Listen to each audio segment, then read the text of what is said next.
안녕하세요. 5월 14일 굿모닝 뉴송의 양영기 목사입니다. 오늘 함께 생각해 보기 원하는 말씀은 민수기 22장 31절입니다.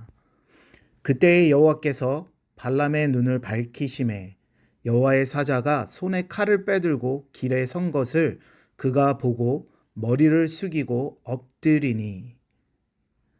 사람이 눈으로 보고 있다고 해서 누구나 하나님의 뜻을 보는 것은 아닙니다. 분명 똑같은 것을 보면서도 어떤 사람은 하나님의 뜻을 따르는가 하면 어떤 사람은 단지 하나님의 이름을 이용하려 하는 사람도 있습니다. 바로 본문에 나오는 발람이 하나님을 이용하려는 사람이었습니다.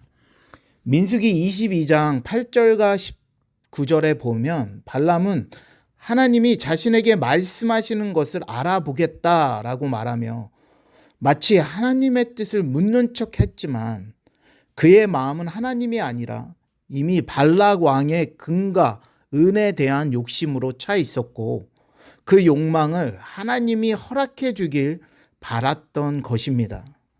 이것이 바로 하나님을 이용하는 신앙의 한 예이죠.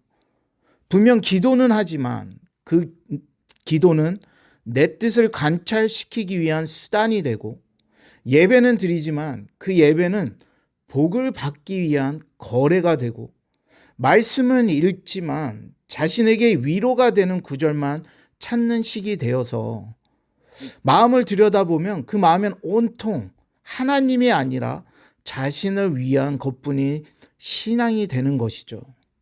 이것이 하나님이 눈을 밝혀주지 않은 사람들의 특징입니다. 여러분 자신에게 한번 물어보십시오. 나는 정말 하나님의 뜻을 보며 따르는 사람인가? 아니면 자신의 욕망을 보며 하나님을 이용하려는 사람인가? 예수님께서도 제자들에게 물으셨습니다. 너희는 무엇을 보느냐? 보아도 보지 못하며 들어도 듣지 못하는 자들이 많다. 이 물음이 오늘 예수님이 우리에게 물어보시는 질문은 아닐까요? 오늘 본문에서 발람은 선지자였고 하나님의 이름을 입에 담았지만 하나님의 뜻을 보지 못했고 욕망의 시선으로만 세상을 바라봤습니다. 여러분 우리가 꼭 기억해야 할 것이 있는데요. 우리는 하나님을 우리의 욕심을 이루기 위한 도구로 사용할 수 없다라는 것입니다.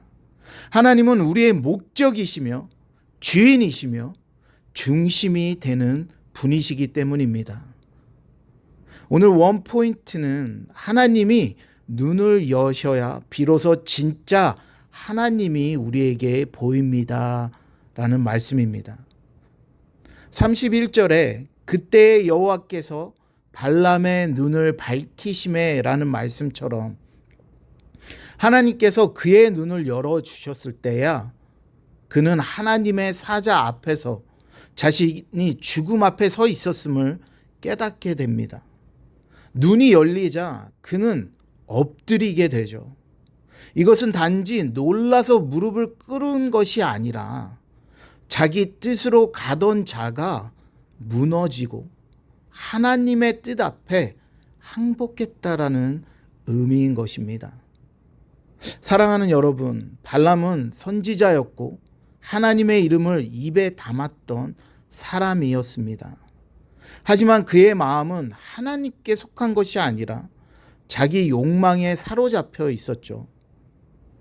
하나님께 묻는 척했고 기도하는 척했지만 실상은 하나님의 응답을 기다리는 것이 아니라 하나님이 자신의 뜻에 예스라고 말해주길 바랬던 것입니다.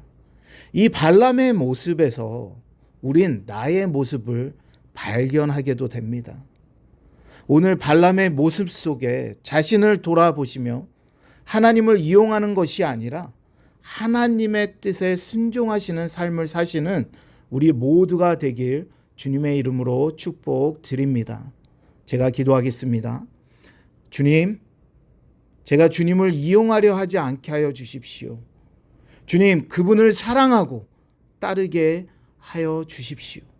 저의 눈을 열어서 하나님의 뜻을 밝히 보게 하여 주십시오. 이 모든 것을 예수 그리스도의 이름으로 기도합니다. 아멘.